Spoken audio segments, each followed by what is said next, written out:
But let's talk about the deviants that engage in viewing, downloading, and trading. Oh, well, howdy, y'all. Unky T here.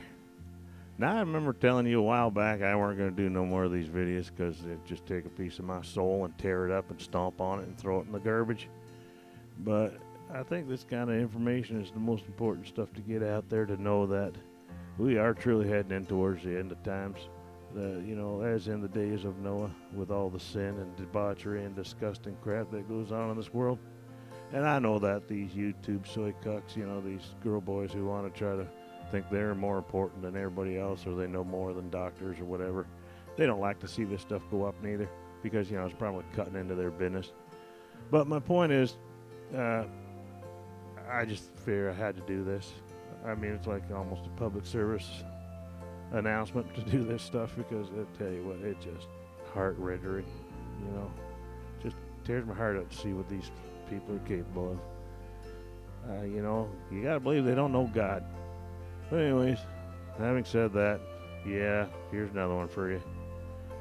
Try and enjoy it, but I don't think you will. Important part of our team, as we've discussed in the past, anytime we do a human trafficking operation, anytime that we're dealing with the most vulnerable children, we look for partners, for experts. And there is no one in the community that's more of an expert than Dr. Thomas. And I say this only because she allows me to. She too was a child sex victim. So she is a subject matter expert in many ways that she should have never been a subject matter expert. But we're going to talk today first about, we're going to bifurcate this operation.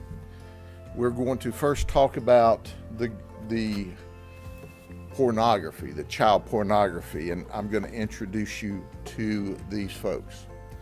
As I've said over and over before, parents have got to look out for their children, because there are deviant people like this that are looking out to attack their children.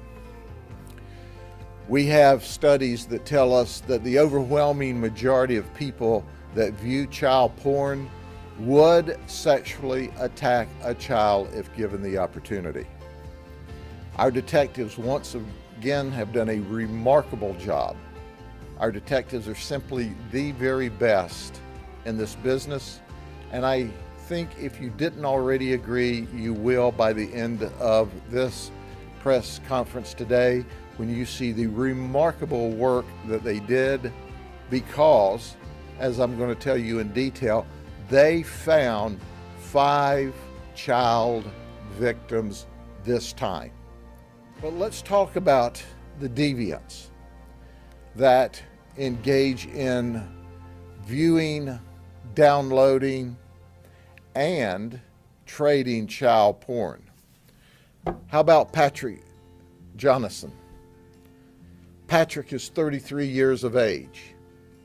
He was a corrections officer for the Florida State Prison System, the Department of Corrections. We charged him with 26 counts of child porn, 1 count of sharing or transmission of child porn. He confessed to us. His bond was set at $135,000. He said that he's been looking at child porn for 10 years. And listen to this. This is a guy who is charged with holding people in prison that violate the law. I knew one day you'd be here to pick me up. Are you kidding me? The guy who is supposed to be working in the system to safely house prisoners admitted that he looked at child porn and he knew we'd be there to arrest him. Well, now he's in jail. And our prayer is that we send him to the state prison to be an inmate where he once was a correction officer. He also spoke of being sexually aroused anytime he looked at child porn, but then he felt bad afterwards. But he would still do it again and again and again. He's a nasty man.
And then there's Richard Sizelove. I didn't make that name up. He was a park manager for Bullock RV Park. He's charged with 28 counts of child porn. His bond was set at $290,000. He confessed. He's a Navy veteran. He said he's been viewing child porn over 20 years, and the youngest child porn he's ever viewed were children that was as young as 6 months old. 6 months old. Children abused. He said what really sexually arouses him are the toddlers. Then there's David Boyd, who's 52. He is a clerk for South Florida Gun and Pawn in Lakeland. He was charged with 516 counts of child porn and 1 count of sharing the child porn. His bond is $2.5 million. He would, while he's wearing this child porn, now you can't make this stuff up, wear women's underwear. Did you hear me? He would wear women's underwear he would dress up for the occasion. And then he would on one occasion, he photoshopped his face over one of the photographs of a child who was providing sex to an adult. He photographed his face in there as being the one receiving the sex. This guy is extra nuts. Deviant. Then there's Tyreek Lampkin. He's unemployed. He lives with his mom, his grandma, and his aunt. And he's charged with 197 counts of child porn and 1 count of transmission. He confessed. He would look at porn because he didn't have a job. He had opportunities to look at it every day. Then this is what he told us during this confession, that he was saving this child porn so he could turn it over to law enforcement. You know, like he was doing his own investigation. He doesn't look like Dick Tracy to me. And he was trading child porn. And then he said, well, the reason I was trading child porn was so I could raise awareness. He didn't look like Dr. Thomas to me. This guy actually told us that. Well, we hope that he has that same story for the jury. And if the jury sees it the way we do, he'll get to go to state prison with the rest of his buddies. And then there's Luigi Santera. Luigi is a Hilton Hotel housekeeping manager at Lake Buena Vista. Oh, he was. Thank you, Hilton, for firing him. He was in possession of 148 counts of child porn, and we charged him with 12 counts of sharing this child porn. His bond was set at $426,000. Now, not only did he like child porn, he liked granny porn and trans porn. So he was an equal opportunity offender. Whether you were an infant or a granny or anyone in between, any porn was good enough for him. So we go to Harrison Egbert's house. I'm going to refer to him as Egbert because I think that name is appropriate for what I'm about to tell you. Whereby we were charging him with 1,000 counts of child pornography. He said he was a hoarder of child pornography. He liked to keep it around. In fact, we only charged him with 1,000 counts, or to be specific, 999 counts, because you know, the computer systems aren't set up to take 1,000 criminal charges on one person. But we have 3,000 more photographs and videos that he has. So if what I'm about to tell you doesn't get him in prison for about 18 life felonies, or 18 different life terms, nothing will. He was a U.S. Marine veteran. He worked for Lead Feathers in their custom shop as an armorer.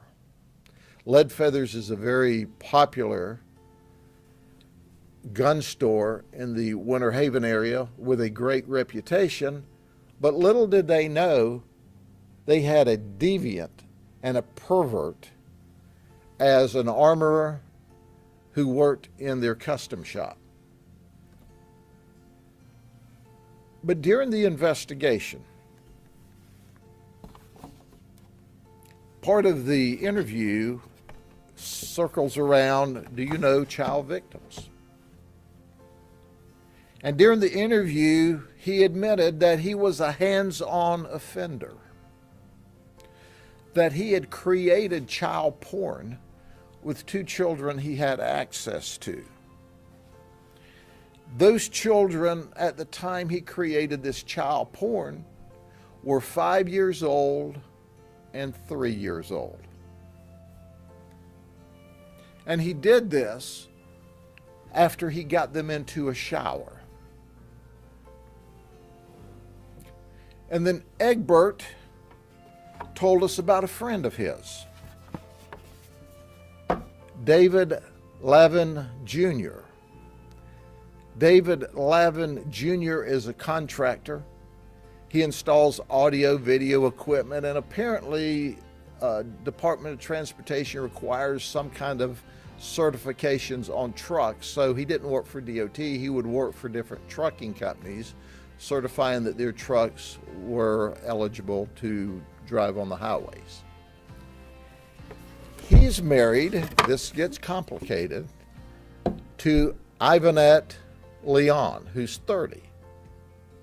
Okay? I'll get back to her in a minute. She's not out of the box either.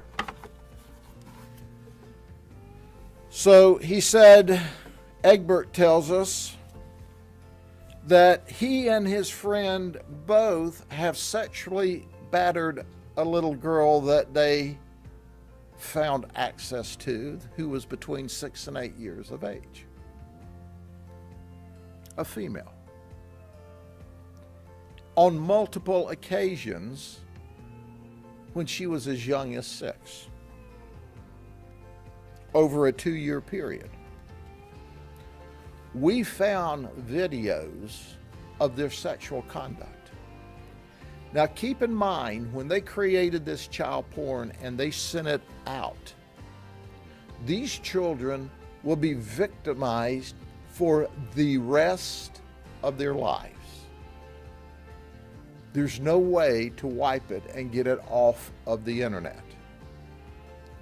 And I can tell you, our big internet companies that created this infrastructure could stop it, but they don't because they're greedy. You see, money is more important to them than the fact that children have been victimized. If I may interject for just 1 second, it has been my experience with these social media companies and whatnot that money really isn't the issue. What is the issue is spreading the evil and the satanic way of life that they want to spread throughout all the peoples of this world to separate them from God. It's as simple as that. The same reason that a lot of the stuff you see in the world is just pathetic, disgusting stuff that's just meant to separate man from God, to make God more angry so he won't interject on our behalf, just like he did with the Israelites when they got onto the idols and what have you. He sent them off. So there you go. That's just my 2 cents. So as they had sex with these children they had access to, we recovered a text message between Egbert and Lavin, where they were texting each other. Things such about how wonderful the sex was and how they planned to do it again, and the different maturations they planned during the sexual encounter, and who all they wanted to try to locate or attract or groom into the business. We saw a lot of bravado, a lot of bragging, a lot of teamwork. We found a video of one of these guys sexually battering a child and taking a video, while the other man, Lavin, also videoed it from a different perspective while creating a pleasurable experience for himself. You can't make this stuff up.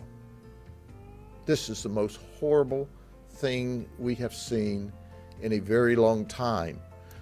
2 adults attacking a little girl. I didn't stutter.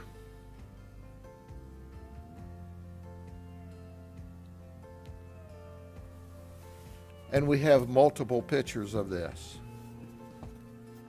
Well, there you go, my friends. I'm going to cut it off there because it just goes on and on. What I may do is just put the other part up as a second video because this has already gone a little too long. Just sucking the life out of too many of you, I'm sure, but You know, I got nothing else to say. I'm done. So, anyway, if you would be so kind as to share this and like it, and I know it's hard to like something of this content, but when you do like it, it gets it around further for other people to see what kind of sick-ass people there are in this world. And yeah, I don't even know what to say. Just please subscribe, like, share, and leave a comment, because I will answer every comment that comes in. You know, yay, nay, what have you. I ain't made of butterflies and ice cubes. I'm pretty good. I can take some stuff. So if you want to say something, say it. And you know what? Right here's some links to some of the other Sheriff Grady Judd or whatever videos I've done in the past. Not everything's all this sick and disgusting. Some of it's pretty funny. Some of it's pretty interesting. Some of it's pretty informational. So, you know, feel free to check out all the other videos. I got stuff around Florida and motorcycle riding and yeah, you name it. I've done it. Recipes. So, y'all have a blessed day. Take care of yourselves. You take care of each other. And we'll see you soon. God willing. Bye for now.